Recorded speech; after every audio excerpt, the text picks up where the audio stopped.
Programme time line सां गॾु आऊं आहियां असद मुमताज़। नाज़रीन, अॼु सिंध में बरसाति सटियल इलाइक़नि में सदर पाकिस्तान जनाब आरिफ अलवी ऐं पी चेयरमैन बिलावल भुट्टो ज़रदारी अलॻि अलॻि दौरा कया आहिनि। सिंध में हैदराबाद, मीरपुर ख़ास ऐं लाल डिवीज़न जा इलाइक़ा आहिनि, उन में बरसाति जे करे ज़रई मैशत खे 100 अरब खां वधीक नुक़सानु थियो आहे। नंढा आबादगार ऐं हारी पट ते अची विया आहिनि। अहिड़ी सूरत हाल में उहे फ़क़ति रिलीफ चाहिनि था पिया। नारा ऐलान उन्हनि जे कंहिं मतिलब जो उन सां उनजो को मतिलबु न आहे। इस सूरत में बिलावल भुट्टो ज़रदारी अॼु ज़रई एमरजेंसी जो मुतालबो कयो आहे। हाणे हिन ते तफ़सीली ॻाल्हि कंदासूं त हिन वक़्त ताईं केतिरो नुक़सानु थियो आहे, हुकूमत वटि कहिड़ा प्लान आहिनि इन रिलीफ जे हवाले सां। बिलावल भुट्टो ज़रदारी गुज़िरियल 3-4 ॾींहंनि खां जेके बरसाति सटियल इलाइक़ा आहिनि उन्हनि जो दौरो पियो करे।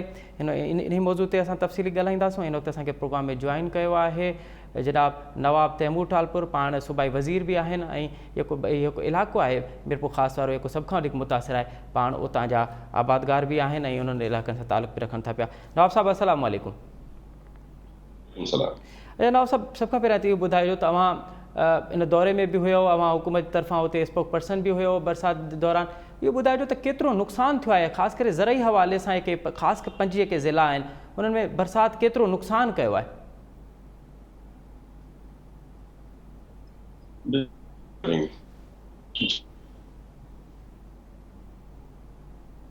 मीरपुर खास, उमरकोट, बदीन इन्हनि में सांगर तक़रीबन 80% ऐं सोसा करण में अॼु वरी बरसाति थियनि पियूं उमरकोट, कुंडली, मीरपुर खास वारे पासे। सो असांखे ख़दशो आहे त नुक़सानु अञा वधंदो। एग्रीकल्चर जे हिसाब सां त तक़रीबन कुझु बचियो ई न आहे। कुझु ज़मींदार अहिड़ा आहिनि जेके 10-15 सैकड़ो हूंदा, जेके लकीली किथे इलाही हाई एरिया ते हुननि जी ज़मीनूं आहिनि जिते कुझु हुननि जो क्रॉप शायदि बचियो हुजे, पर मिर्च जो क्रॉप टोटली तबाह थी वियो आहे। फुटी जो क्रॉप जेको आहे 80%, 75 to 80% ख़तमु थी वियो आहे। चीज़ खे ज़िमेदारी ॾिनी आहे त हो जेको आहे सो सॼो इहो असेस करण जो 7 ॾींहंनि जो टाइम ॾिनो वियो हो। उहो डैमेज असेस कनि त पोइ डैमेज खे असांखे ॾिसणो पवंदो त कीअं असां वरी इन्हनि हारियुनि खे बहाल करे सघूं था, वरी कीअं पंहिंजे पेरनि ते बीहारे सघूं था। अॼु चौथे न पर लगातार 6 ॾींहंनि खां चेयरमैन बिलावल भुट्टो साहिबु दौरनि ते हा। 2 ॾींहं मीरपुर ख़ास जो दौरो कने, सॼे ज़िले जो अलॻि अलॻि तालुकनि जो। नेक्स्ट डे जेको आहे सो खिपरे विया, खिपरे जो 3rd डे दौरो कने, 4th डे उमरकोट, 5 ॾींहं बदीन, अॼु 6 ॾींहं मीरपुर ख़ास में हुननि जो वरी कुझु मीटिंग्स रखियलियूं। सो इहो सॼो जेको आहे नुक़सानु असेस करण खां पोइ असां एग्ज़ैक्टली ॿुधाए सघूं था छा कबो ऐं कीअं कबो। जॾहिं इहे बरसातुनि जो पहिरीं स्पेल थियो त हुन में नवाब यूसुफ टालपुर साहिब जी हिकिड़ी स्पेशल कमेटी आहे नेशनल असेंबली, जंहिंजो जेको चेयरमैन आहे उहो स्पीकर ख़ुदि हूंदो आहे। उन मीटिंग में governor state bank of Pakistan खे बि घुरायो, जिथे नवाब यूसुफ टालपुर साहिब उन्हनि खे रिक्वेस्ट रखी हुई त जेके बि इन्हनि इलाइक़नि में जिथे आफ़त ज़दा 20 ज़िला करार ॾिना विया आहिनि, उन्हनि में इन्हनि सभिनी फार्मर्स जो जेके कर्ज़ आहे उहे माफ़ कया वञनि, ऐं जे किथे माफ़ी नथी थी सघे त उहे कर्ज़ हीअं त को सवाल नथो पैदा थिए ॾियण जो, त इहो कर्ज़ तव्हांखे शिफ्ट करणा पवंदा मथे साल ते। ऐं हींअर वरी तव्हांखे ताज़ा कर्ज़ ॾियणा पवंदा जीअं ज़मीनूं ख़ाली थियनि, हो को फसल पोखनि त उन्हनि जो को लाइवलीहुड जो को तरीक़ेकार थियो पंहिंजे पेरनि ते वरी बीह सघनि। ओॾी महिल त सुठो ख़ातिर खां जवाबु ॾिनो हो गवर्नर स्टेटमेंट, पर उन खां पोइ हिन ते का इम्प्रूवमेंट फ़िलहाल अञा ताईं न थी आहे। अच्छा तैमूर साहिबु, इहो ॿुधाइजो त बहाली जे हवाले सां हिन वक़्त ताईं हुकूमत छा कयो आहे? ख़ासि करे सिंध हुकूमत, वफ़ाक़ी हुकूमत त बाद में अचूं था पिया, सिंध हुकूमत हिन वक़्त ताईं बहाली जे हवाले सां कहिड़ा मनसूबा कया आहिनि? मतिलबु पहिरियों त जेको असांजो एम असांजो हो इहो हो त जेके हमरा फाथा पिया आहिनि उन्हनि खे पाणी मां ॿाहिरि आणिजे, उन्हनि खे सेफ इलाइक़नि में रखिजे। पोइ असां पंहिंजा ख़ैमा बस्तियूं ठाहियूं। उमरकोट में असां टेंट बस्ती ठाही। उन खां सवाइ जेके स्कूल्स आहे, यूनिवर्सिटीज़ हुयूं, कॉलेज अलॻि अलॻि, उते असां सेफ हेवन्स फ़िलहाल ठाहियासीं जिते सभिनि खे शिफ्ट कयोसीं। साफ़ पीअण जो पाणी, खाधनि जा बंदोबस्त उन जा कयासीं। पोइ 2nd फेज़ में असां जीअं इहो करे वियासीं त असां टेंट असां वटि अचणु शुरू थी विया PDMA जे तरफ़ां, ऐं टेंटनि सां गॾोगॾु राशन बैग असां विरहाया आहिनि। तक़रीबन अञा ताईं असांजी को 20,000 जी डिमांड हुई टेंटनि जी, असांखे 8 खां 9,000 टेंट मिली विया जेके असां डिस्ट्रीब्यूट कया आहिनि तहसील वाइज़। असां वटि डिफरेंट यूसीज़ में टीम्स ठहियल आहिनि जेकी इहे टेंट्स अॻिते विरहाइनि थियूं। उन में गवर्नमेंट ऑफिशियल, मुख़्तियारकार, तपेदार, यूनियन काउंसिल जा जेके साबिक़ा रिप्रेज़ेंट उन्हनि खे असां विधो हो, प्लस हिकिड़ो मथां फोकल पर्सन विधो हो जेको हर शइ खे ॾिसे त डिस्ट्रीब्यूशन फेयर एंड फ्री थिए। हाणे असांखे न त अञा ताईं राशन बैग जी जेका पीडीएम में पूरी कोशिश करे पई, पर जेके असांखे उमेद हुई वफ़ाक़ खां उहा असांखे अञा ताईं कुझु भोता न मिलियो आहे। गॾोगॾु जी जी असांजो जेको जी जी जी नवाब साहब अवां चओ पिया त 20,000 अवांखे टेंट जी ज़रूरत हुई, हिन वक़्त ताईं बि तव्हांखे 8,000 ताईं मुयसरु थिया आहिनि, मतिलबु 9,000 मतिलबु त 15 ॾींहं अॼु बारिश खे थी विया आहिनि। इहे 15 ॾींहं मारूड़ा बग़ैर टेंट जे जिन जा घर अझा टुटी विया आहिनि, जिन वटि हाणे कुझु न आहे बचो, उहे 15 ॾींहं बि बग़ैर टेंट जे उन्हनि गुज़ारियो आहे। जी हाँ, तमामु हालत ख़राबु आहे। वीचारा माण्हू जिथे जिथे असां टेंट ॾियूं पिया उन्हनि खे आबाद कयूं पिया, जिथे असां टेंट घटि पिया ॾेई सघूं त अधु जाइनि ते माण्हू टेंटनि में रहनि पिया ऐं अधु माण्हू वीचारा झूपड़ियूं पंहिंजूं ठाहे प्लास्टिकनि जी उन्हनि खे काठियुनि सां ठाहे मथां प्लास्टिक ॾेई हुते वीचारा वेठा आहिनि। असां जेतिरो तेज़ करे सघूं था पंहिंजो कमु कयूं पिया, पर हाल अच्छा तैमूर साहब इहो ॿुधाइजो त बहाली जे हवाले सां बकौल अव्हांजे बि त एॾी वॾी तबाही आई आहे त माण्हुनि खे टेंट ताईं मौजूदु न आहे, बहाली जे हवाले सां वफ़ाक़ ऐं सिंध अहिड़ी हालत में बि हिकिड़े पेज ते छो न आहिनि? हिकिड़े पेज ते कीअं अचूं था, मूंखे तरीक़ेकार ॿुधायो। सिंध हुकूमत हर मुमकिन कोशिश कई आहे, अॼु खां न, जॾहिं हे हुकूमत आई हुई, जॾहिं इमरान ख़ान प्राइम मिनिस्टर थियो, पहिरीं स्पीच में बिलावल भुट्टो साहब चयो त मां तव्हांजी मदद करण लाइ तयारु आहियां। पाकिस्तान पीपल्स पार्टी पाकिस्तान जी बहाली लाइ, इकोनॉमिक क्राइसिस खे ख़तमु करण लाइ तव्हां सां गॾु हलण लाइ तयारु आहे, पर उन टाइम खां वठी तव्हां ॾिठो आहे त कहिड़ो नेगेटिव हिकिड़ो एटीट्यूड आहे। इमरान ख़ान मुल्क जो प्राइम मिनिस्टर हो, इमिटेट करे, कॉपी करे, मिमिक करे थो चेयरमैन बिलावल जी। माने इन क़िस्म जूं हरकतूं जेके लफ़्ज़ इस्तेमालु कनि था, जेके हिन जा ॿ टे जोकर वेठा आहिनि, मुराद सईद जहिड़ा, छा हू ज़बान इस्तेमालु कनि था, त असां त पूरी कोशिश कयूं था पेज ते। वरी असीं झुकियासीं जॾहिं इन खां पोइ जेकर प्राइम मिनिस्टर आयो त मुराद अली शाह साहब रिक्वेस्ट कई त भई तव्हां आहियो कराची, मसइला मसाइल घणा आहिनि, मूंसां मिलो, मूंसां ॻाल्हायो, तव्हां मीटिंग रखो। हुननि न कयो। वरी बि असां ई झुकाव ॾेखारियोसीं। हाणे इहा मीटिंग थी, असांखे चवनि कराची कमेटी ठाहियो, असां कराची कमेटी ठाहीसीं। उन खां पोइ अची वई 1100 बिलियन जो हिकिड़ो पैकेज असांखे ॾेई विया, जेको कराची जी आवाम ख़ासि तौर ते तमामु घणी ख़ुशि थी। असां चयोसीं ठीकु आहे, असांजा पैसा प्लस 1800 बिलियन त वॾी तरक़ी थी सघे थी, इलाही हालात कराची शहर जा बहितर थी सघनि था। ऐं असां हाणे डिमांड करण वारासीं त इहो साॻियो पैकेज असांखे असांजे अर्बन एरियाज़ सां गॾोगॾु रूरल एरियाज़ खे बि ॾियो, असांजे ॿियनि ज़िलनि खे ॾियो। पर पोइ ख़बर पई त असांजा इहे 800 करोड़ कटौती करे पाण सां लॻाए छॾियो अथनि। गॾु तव्हां हिसाबु लॻायो पब्लिक प्राइवेट पार्टनरशिप जा केतिरा पैसा आहिनि, चाइनीज़ गवर्नमेंट खां मिलियल लोन्स जा घणा पैसा आहिनि, तो को 5% बचे थो। त असां कीअं हिकु पेज ते अचूं जॾहिं असां सां ऐं पोइ मञी विया, पहिरीं डिक्लाइन कने ॻाल्हि खे, पोइ कुझु ॾींहं पोइ मञी विया त बिल्कुलु 800 बिलियन सिंध जा पंहिंजा पैसा। त छा कजे इन्हनि खे हिकिड़े पेज थियनि, इनखे संजीदगी कीअं अचे? तैमूर साहब हाणे सियासी पॉइंट स्कोरिंग पंहिंजी जाइ ते, गवर्नेंस जा मामला पंहिंजी जाइ ते, रूल करण जा मामला पंहिंजी जाइ ते, पर हिन वक़्तु त सिंध ॿुॾी पई आहे, मारूड़ा ॿुॾिया पिया आहिनि, उन जा घर अझा सभु कुझु तबाह थी पिया आहिनि। इन हवाले सां बि अगरि वफ़ाक़ अव्हांखे रिलीफ जे लाइ या बहाली जे हवाले सां सहकार नथो करे, त पोइ छा सवाल इहो थींदो न त पोइ छा सिंध हुकूमत बि इन्हनि मारूड़नि खे ईअं लावारिस छॾे ॾींदी, ईअं बेयारो मददगार छॾे ॾींदी?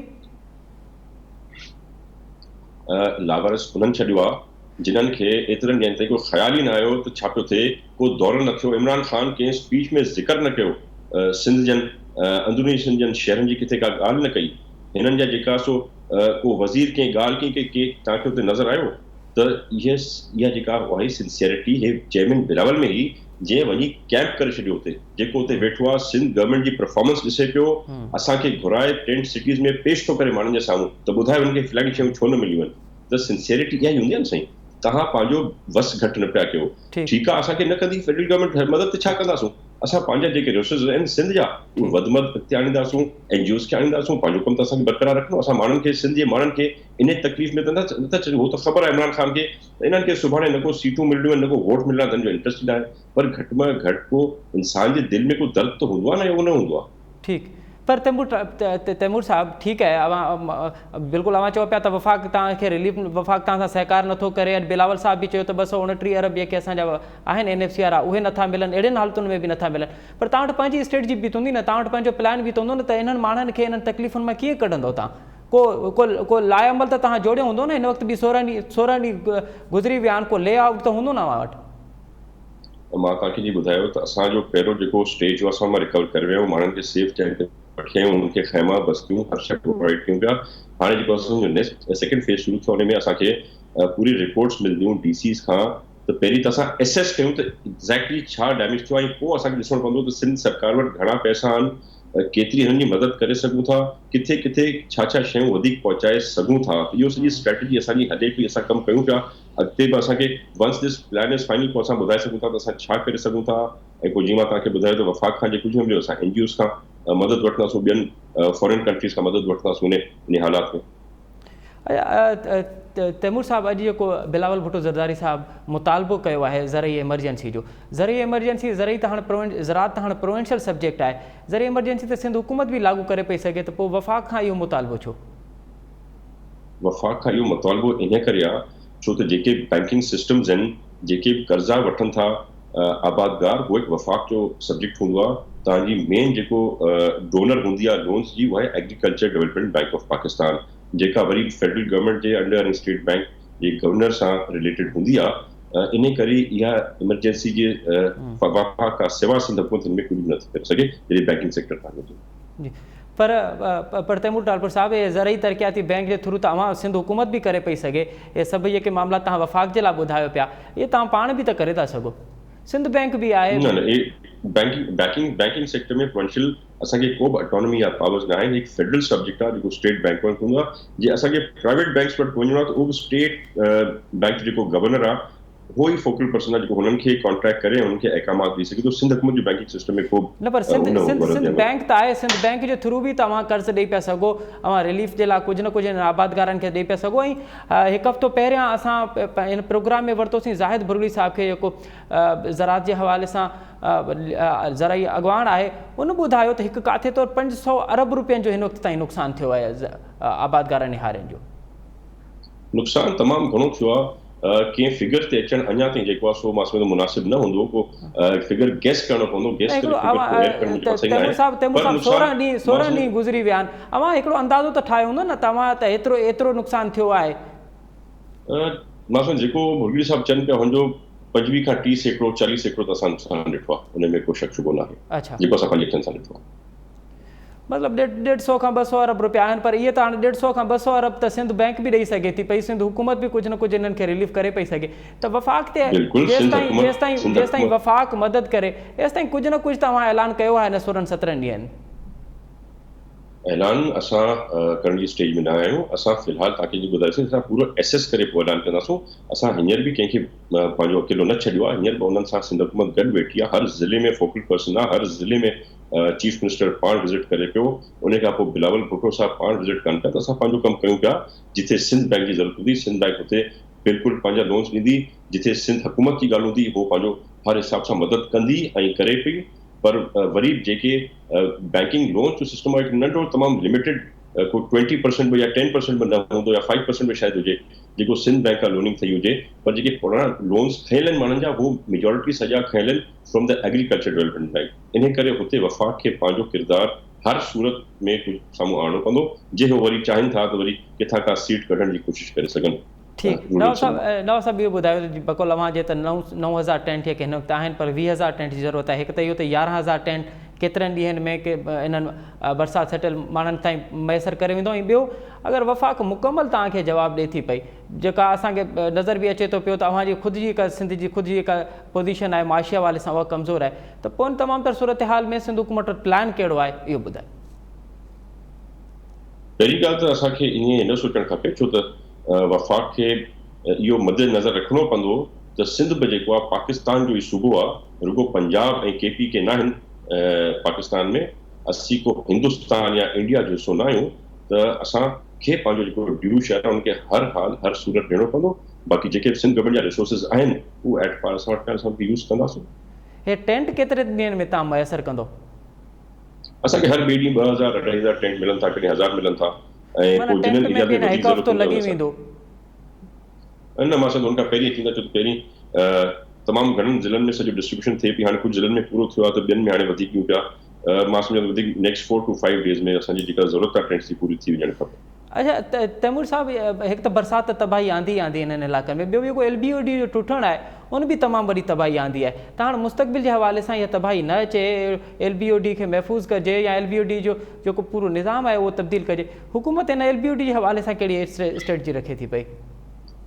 2011 में जॾहिं इहे बरसातूं आयूं ऐं जेको बोर्ड आई हुई उन बोर्ड में असां हिकिड़ी सर्वे कराई हुई जंहिंमें इरिगेशन डिपार्टमेंट जे थ्रू ऐं ॿिया इदारा गॾु आहे, तॾहिं वफ़ाक़ी हुकूमत छो त असांजी पंहिंजी ही असां हिकु प्लान चॉकआउट कयो जंहिंमें इहो सॼो सिस्टम क्लियर करण में, सॼी LBOD खे रिपेयर करण में, सभु रस्ता साफ़ क्लियर कराइण में ऐं पंहिंजो जेके इम्प्रूवमेंट्स आणण में उहो 40 बिलियन जो जेको आहे सो ख़र्चो थियो पे, जेको आसिफ अली ज़रदारी साहब ओॾी महिल असांखे ओके कयो हो। जीअं असांजो कमु शुरू पियो थिए त ओॾी महिल अनफॉर्चुनेटली असांजी हुकूमत अची वई ऐं हे पैसा असांजा रोकिजी विया। नवाज़ शरीफ़ साहब हा कई हुई त हे कमु कराईंदो, पर हुननि थोरी सुस्ती कई ऐं हाणे उहो कमु उते जो उते सॼो रुकियो पियो आहे। 40 बिलियन हिकिड़ो तमामु वॾो अमाउंट आहे, पर छो त इन खां सवाइ ॿियो को हल न आहे। हे हर 10 साल जेको आहे सो इन क़िस्म जी बोर्ड ईंदी आहे जेके तव्हां असांजे सिंध जो तव्हां कढंदा चॉकआउट कंदासीं। 10 साल जेको आहे बोर्ड आई आहे, सो इन वरी असां वटि 5-7 साल हूंदा जंहिंमें असां जी यकूं नथा करे सघूं त असांखे पार्शियल ईयरली प्लान 3-4 साल जो ठाहिणो पवंदो, जंहिंमें इहो सॼो असां सिस्टम LBOD क्लियर करे वरी रिपेयर करायो। वॾी महिरबानी नवाब तैमूर टालपुर साहब असांखे वक़्तु ॾियण जी। नाज़रीन हिते वठूं था नंढी साई, साई खां पोइ प्रोग्राम में ॿीहर हाज़िर थी। नाज़रीन प्रोग्राम हिकु दफ़ो ॿीहर भलीकार। हिन वक़्फ़े में असां ॻाल्हाईंदासीं त गुज़िरियल 2 ॾींहं अॻु लाहौर में हिकु अफ़सोसनाक वाक़ियो थियो। हिकु औरत सां इज्तिमाही लॼालट कई वई, न सिर्फ़ु उन ते बल्कि हिकु मोटरवे ते जिते सिक्योरिटी आहे, जिते ॿियनि शहरनि खां वधीक सिक्योरिटी आहे, उन शहर में अहिड़ो अफ़सोसनाक वाक़ियो थियो। हाणे सवाल इहो आहे त हिकु बुनियादी ज़िम्मेवारी आहे रियासत जी, तो पंहिंजे शहरनि जी माल दौलत ऐं जान जी हिफ़ाज़त कंदा, उहा किथे थी पूरी थिए। ऐं ॿियो जॾहिं CCPO जहिड़े पोस्ट ते वेठल शख़्स इन तरह जा स्टेटमेंट ॾींदो त पोइ आम शहरी ऐं रियासत जे विच वारो जेको तालुक़ु आहे उहो कीअं बहाल थींदो। ऐं इन तमामु तर सूरत हाल ते मालूम कंदासीं त आख़िर छो मुल्क में का इंसानी हक़नि जी लताड़ आहे उहा मुसलसल जारी आहे। इन खां पहिरियों असां ॾिसोसीं त साहिवाल जहिड़ो अफ़सोसनाक वाक़ियो थियो, उन जा क़ातिल गिरफ़्तार न थिया। ऐं हींअर ख़बर इहा आहे त ॿ जेके मुलज़िम आहिनि उहे अॼु लाहौर पुलिस उन्हनि खे गिरफ़्तार कयो आहे। इन ते तजुर्बो वठंदासीं। इन वक़्तु असांखे प्रोग्राम में जॉइन कयो आहे हारिस खलीक, पाण HRCP जा अगवान आहिनि, ऐं उन सां गॾु निदा किरमानी, पाण सोशल एक्टिविस्ट आहिनि। हारिस साहब, आपसे प्रोग्राम का आगाज़ करते हैं। सबसे पहले तो ये बताइए कि ये जो CCPO की स्टेटमेंट थी उसको आप कैसे देख रहे हैं? जी बहुत शुक्रिया। बस CCPO की स्टेटमेंट जो है वो अक्कास है उस सोच की जो हम पर मुसल्लत है। इसके 2 पहलू हैं। एक तो जाहिर है कि इक़्तिदारशाही निज़ाम है, उसमें सारा जो एक ख़वातीन दुश्मन रवैया आपको नजर आता है जो तारीखी तौर पर है, लेकिन दूसरा इसका एक पहलू ये है कि ये एक कॉलोनियल पुलिस है और ये उन्हीं कवानीन के तहत काम करते हैं जो नौआबादियाती निज़ाम के दिए हुए कवानीन हैं, नौआबादियाती निज़ाम के बनाए हुए इदारे हैं, नौआबादियाती निज़ाम के बनाए हुए उसूल हैं।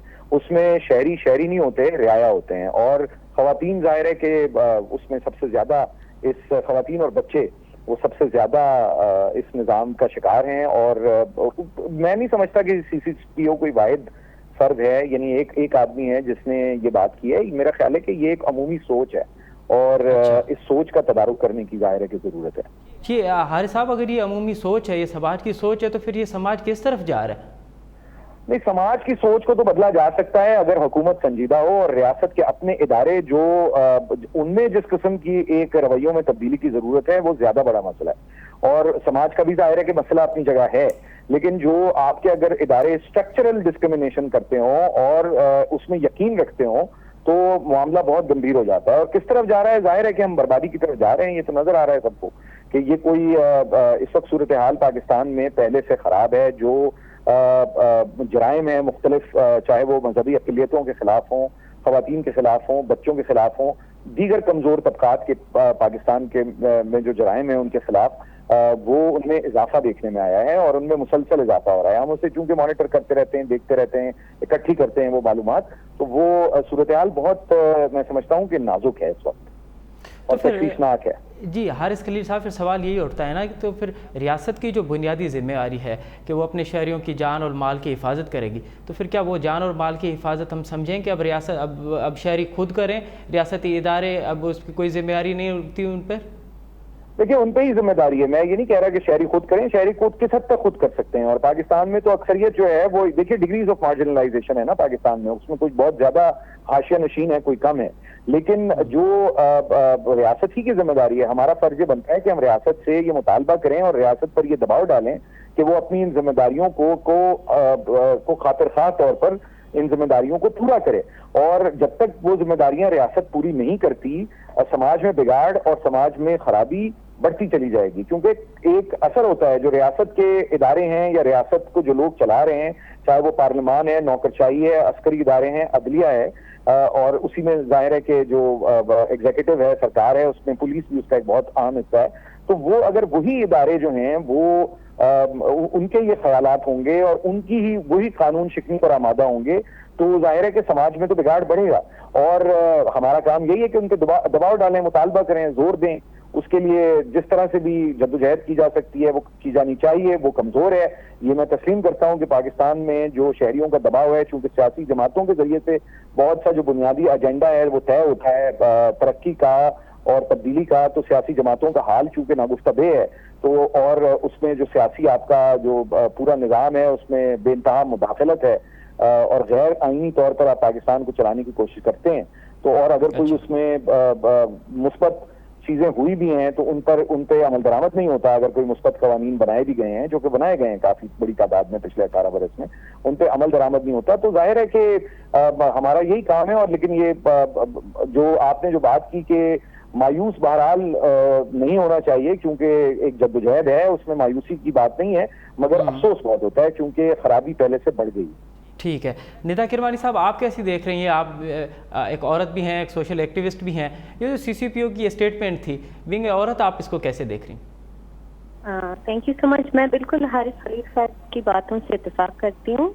انفارچونیٹلی جو CCPO ہے, جس طرح سے حارث صاحب نے بھی کہا کہ یہ بہت عام سوچ ہے ان کی, کوئی نئی بات نہیں ہے. اور ایز اے وومن تو ہم اکثر یہ سنتے ہیں کہ اگر اس طرح کا کوئی جرم ہوتا ہے یا ہراسمنٹ ہوتی ہے تو ہمیشہ لڑکی یا عورت پہ سوال اٹھتا ہے. آپ نے کپڑے کیا پہنے تھے, آپ کتنی بجے باہر کیوں تھی, باہر کیوں گئی آپ گھر سے باہر, آپ بھائی کے ساتھ کیوں نہیں تھی, ہسبینڈ کے ساتھ کیوں نہیں تھی, جو بھی ہے. جس طرح سے جیسے کہ ہمارے پاس کوئی حق نہیں ہے جو شہری کا حق ہونا چاہیے, تو جب بھی آپ کو باہر جانا, آپ باہر چاہیے, آپ کو سیف محسوس ہونا چاہیے اپنے آپ کو. لیکن جو CCPO ہے ان کی جو سوچ ہے وہ عام سوچ ہے سوسائٹی میں, وہ انفارچونیٹلی ہر گھر میں آپ کو یہ سوچ ملے گی. اچھی بات یہ ہے کہ لوگوں نے آواز اٹھائی ہے اس کے خلاف, جو شاید پہلے نہیں ہوتی. تو کانشیسنیس بھی زیادہ بڑھ رہی ہے. تو جس طرح سے ہر طرح کا مایوسی کی ضرورت نہیں ہے, کیونکہ میرے خیال سے کانشیسنیس اب زیادہ بڑھ رہی ہے کہ یہ باتیں ہم برداشت اب نہیں کریں گے. اب ہم انتظار کریں گے ان کو نکالیں, پوسٹ سے ٹرانسفر نہیں کریں, نکالنا چاہیے ان کو, پولیس فورس میں نہیں ہونا چاہیے ایسے لوگوں کو. تو اب آئی ہوپ کہ یہ کریں گے. جو حکومت ہے ہماری, ابھی تک انہوں نے شاید اس پہ کوئی عمل نہیں کیا ہے, لیکن امید ہے. تو ندا کرمانی صاحبہ, اگر ایک ذمہ دار شخص اس طرح کی بات کرے گا, جو آپ کہہ رہے ہیں کہ جو ایک عام سوچ ہے وہ اسی سوچ کی عکاسی کرے گا, تو پھر جو ریاست کا میکینزم ہے وہ کیسے چلے گا پھر اس سے؟ بس ریاست کا میکینزم کو ہمیں تبدیل کرنا ہوگا نا. ریاست میں بھی ہر طرح کے لوگ ہوتے ہیں. ایسے لوگ ہیں جن کی میسوجنسٹک سوچ ہے, جو پیٹریارکل ہیں, اور ایسے بھی لوگ ہیں جو آواز اٹھا رہے ہیں اس کے خلاف. تب ان لوگوں کو ہمیں سامنے لانا ہوگا اور ٹریننگ کرنی ہوگی. جو عورت مارچ کی ڈیمانڈ سے آج پورے ملک میں پروٹیسٹ بھی ہوئے ہیں اور ہزاروں لوگ نکلے ہیں آواز اٹھانے کے لیے, انہوں نے بھی ڈیمانڈ کیا ہے کہ اب پولیس والوں کو ٹریننگ ملنی چاہیے تاکہ یہ باتیں نہیں کریں, بات بھی نہیں کریں. ان کی سوچ تبدیل ہونے کی ضرورت ہے. اس طرح کی سوچ نہیں تبدیل ہوگی نا, تو اوپر سے نیچے تک آپ کو سوچ تبدیل کرنی پڑے گی. اوپر سے نیچے تک آپ کو سوچ تبدیل کرنی پڑے گی. حارث خلیل صاحب, آخر ہم دیکھ رہے ہیں کہ اس سماج میں عورت اور بچے جو ہیں وہ غیر محفوظ ہیں, چاہے وہ ان کے ساتھ جنسی زیادتی ہو, تشدد ہو. آخر کیوں ہمارا سماج جو ہے وہ عورت اور بچوں کو جو ہے وہ سیکنڈ شہری کے طور پہ ٹریٹ کرتا ہے؟ حارث خلیل صاحب, میری آواز آ رہی ہے آپ کو؟ رابطو جو ہے وہ منقطع تھی حارث صاحب سے. جی ایسا جو بھی ہے رابطوں تھیں تو یہ معلوم کرنا تھی. ندا صاحب, آپ سے یہ سوال ہے کہ آخر یہ اس میں ایسا کیوں محسوس ہوتا ہے کہ خواتین اور بچے جو ہیں ان کو اقلیتوں کی طرف ٹریٹ کیا جاتا ہے, ان کے ساتھ جنسی تشدد ہو یا دیگر معاملات میں ان کے ساتھ سماج کا بہتر رویہ نہیں رہتا؟ वही बात है, हारिस साहब ने कलोनियलिज्म की बात भी की है, हम उसी पे चल रहे हैं ना, जो कलोनियल सेटअप था, जिनके हाथ में ताकत है उन्हीं के पास सब कुछ है ना, और जो आम शहरी है, जो लोग मार्जिनाइज हैं, जो कमजोर हैं, तो उनके पास कुछ भी नहीं है, तो औरतें और बच्चे उसमें आते हैं। दूसरी बात है तो पितरशाही हमारे मुल्क में सोसाइटी में बहुत पहले से चलती आ रही है। इस तरह की जो जुर्म है वो कोई नई चीज नहीं है, अब ये है कि अब ये जुर्म अब सामने आ रहे हैं, पहले से ये होता रहा है, तो शायद रिपोर्ट ज्यादा हो रहा है, जो अच्छी बात है, क्योंकि अब मेरे ख्याल से लोगों के अंदर हिम्मत आ रही है कि वो बोल रहे हैं और बता रहे हैं उनके साथ क्या हो रहा है। लेकिन पितरशाही तो हमारे यहाँ बहुत पहले से है, तो उसको हमें तब्दील करनी पड़ेगी। अच्छा निदा साहब, आप ही समझती कि अगर इस तरह के वाक़यात होंगे तो फिर आम शहरी का रियासत पे एतबार उठ जाएगा? अगर फिर आम शहरी का रियासत पे एतबार उठ गया तो फिर आप क्या समझती हैं कि फिर किस तरह का ये माहौल चलेगा? ऐसे हो ही नहीं सकता, आम शहरी का एतबार तो उठ गया है मेरे ख्याल से। अच्छा। लेकिन अब ये इतना नहीं, 100% तो नहीं, वरना अगर ये होता तो लोग प्रोटेस्ट भी नहीं करते, आवाज भी नहीं उठाते, तो कहीं ना कहीं उम्मीद है कि रियासत कुछ करेगा। लेकिन आहिस्ता आहिस्ता अगर कोई एक्शन नहीं लेगा तो फिर बहुत बुरा होगा माशरे के लिए। इस तमाम तर सूरत हाल में आप क्या समझती हैं कि हल क्या है? किस तरह का रियासत की जिम्मेदारी किस तरह से रियासत को अदा करनी चाहिए, आम शहरी को किस तरह से अपनी जिम्मेदारी अदा करनी चाहिए, और फिर जो रियासती इदारे हैं, स्पेशली कानून है, लॉ है, उसको किस तरह से ट्रीट करना चाहिए? जैसे हारिस साहब ने, कानून हमारे काफी मतलब परफेक्ट नहीं है लेकिन अच्छे हैं, और पिछले 10 साल में तो काफी अच्छी लॉज भी लोगों ने पास किए हैं। मसला ये है कि उस पर अमल नहीं है, इन्फोर्समेंट नहीं है, तो हमें इन्फोर्समेंट मैकेनिज्म ज्यादा मजबूत करनी पड़ेगी। बहुत सारी लॉज हैं, जिस तरह से पुलिस स्टेशन में, हर पुलिस स्टेशन में औरत होनी चाहिए, एक से ज्यादा होनी चाहिए, लेकिन हर पुलिस स्टेशन में नहीं है। तो अगर जो कानून है उसको हम पहले फॉलो करें, उसके बाद उसको बेहतर करें, मजबूत करें, लेकिन उसका हल एक हल तो नहीं है, मतलब सोल्यूशन तो एजुकेशन के साथ भी जुड़ा हुआ है, फैमिली, मीडिया, सब कुछ हमें तब्दील करना पड़ेगा, सोच पूरी तब्दील करनी पड़ेगी। तो ये लंबा प्रोसेस है, लेकिन स्ट्रगल हमारी जारी है और इंशाल्लाह बेहतर ही होगा। ठीक है। अच्छा निदा किरमानी साहिबा, आप जेंडर स्टडीज़ की माहिर हैं, ये जो सोसाइटी में फ्रस्ट्रेशन हमें नज़र आती है, फिर वो मदरसे हों या दीगर जगहों हैं, आखिर इसका सबब क्या है कि ये फ्रस्ट्रेशन क्यों बढ़ रही है? फ्रस्ट्रेशन मतलब रिप्रेशन नहीं है, हमारे यहाँ आज़ादी नहीं है, हमारे यहाँ स्पेस नहीं है, चाहे आप औरत हो चाहे आप मर्द हो, तो ये एक जड़ है इसका, ये है कि लोगों के अंदर गुस्सा भी है, और हमें लगता है कि तशद्दुद से चीजें ठीक होंगी ना। तो इस केस में भी हमने देखा है कि जो लोग सोल्यूशन दे रहे हैं कि फांसी दो, और वो पब्लिक में आप फांसी दो इन लोगों को, लेकिन मेरा ये ख्याल नहीं है और बहुत फेमिनिस्ट का ये ख्याल नहीं है कि फांसी देने से कुछ इसका हल निकलेगा, क्योंकि हमारे अंदर जो वायलेंस है माशरे में, वो चीज हमें निकालनी होगी। तो वायलेंस मुझे लगता है जड़ है फ्रस्ट्रेशन का, हर चीज का, रिप्रेशन का। जब तक हम वायलेंस को नहीं निकालेंगे अपने जहन से, तो चीज़ें नहीं बेहतर होंगी। बहुत बहुत बहुत शुक्रिया निदा किरमानी साहिबा, हारिस खलील साहब, आप दोनों ने हमें वक्त दिया। नाज़रीन ते वठूं था नंढी साई खां पूरी प्रोग्राम में ॿीहर हाज़िर। नाज़रीन प्रोग्राम एक दफ़ो ॿीहर तव्हांखे भली कार 20 सेप्टेम्बर तारीख़ ॾिनी वई त उते APC थींदी, अपोज़िशन जूं जेके पार्टियूं आहिनि उहे मुतहद थी APC अनाउंस कंदियूं, पर हिन वक़्तु असां ॾिसूं था पिया त अपोज़िशन जूं जेके बि पार्टियूं आहिनि उहे छिड़ असांखे नज़र अचनि पियूं, मुतहद नथियूं नज़र अचनि।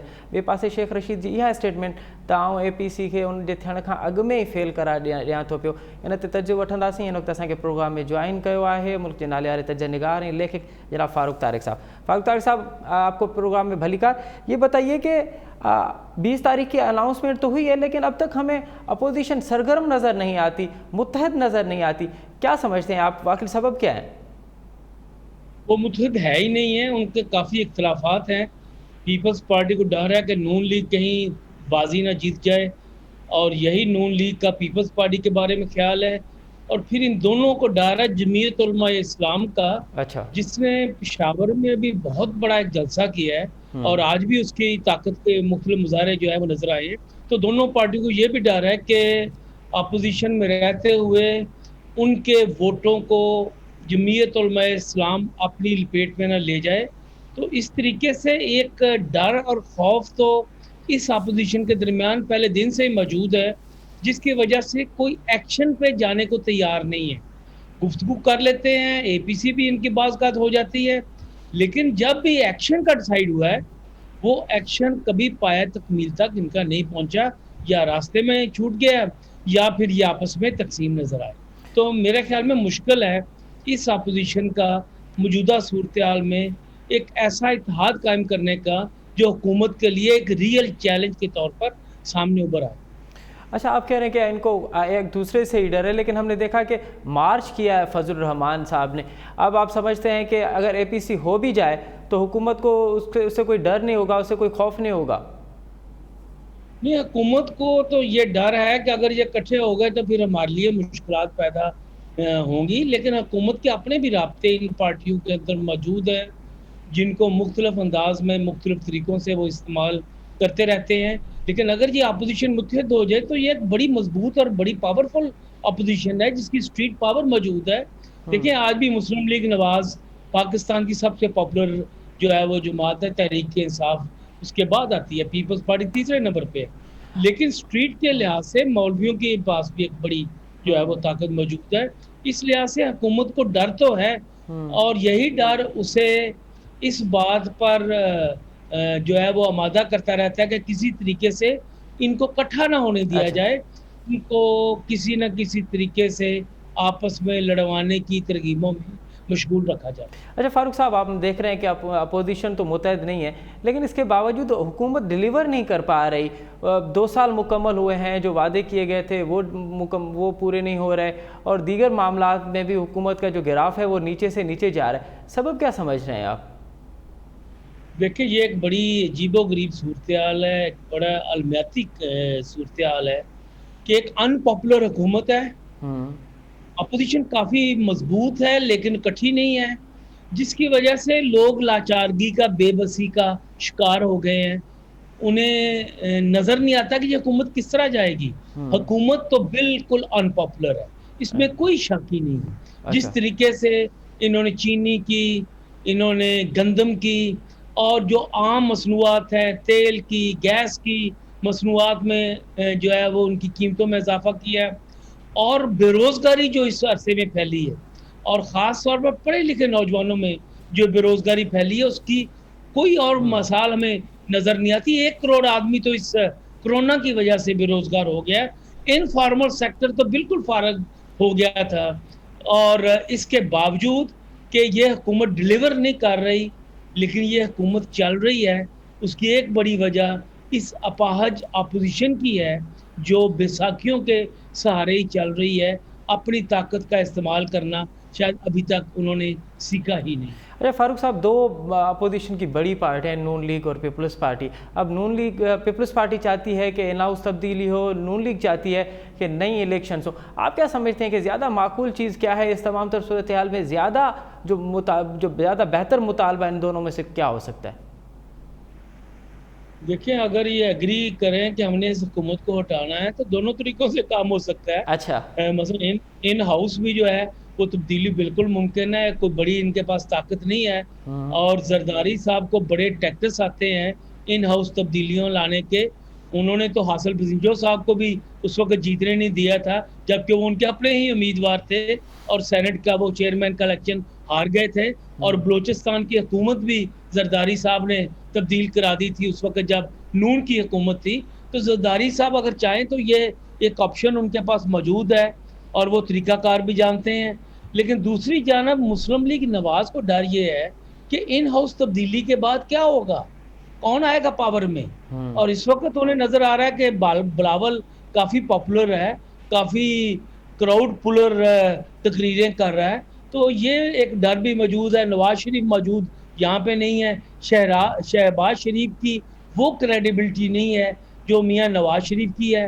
اور میاں نواز شریف اپنی بھتیجی مریم نواز کو بھی ایک حد تک ہی جو ہے وہ اپوزیشن کرنے کی جو ہے وہ اجازت یا صلاح مشورہ دیتے ہیں.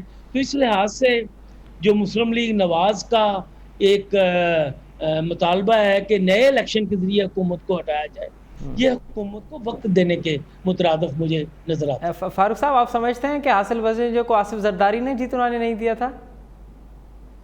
حاصل، آپ کس کی بات کر رہے ہیں؟ دوبارہ بولیے. حاصل بزنجو کی سینٹ الیکشن میں آصف زرداری نے ان کو جتوانے نہیں دیا تھا؟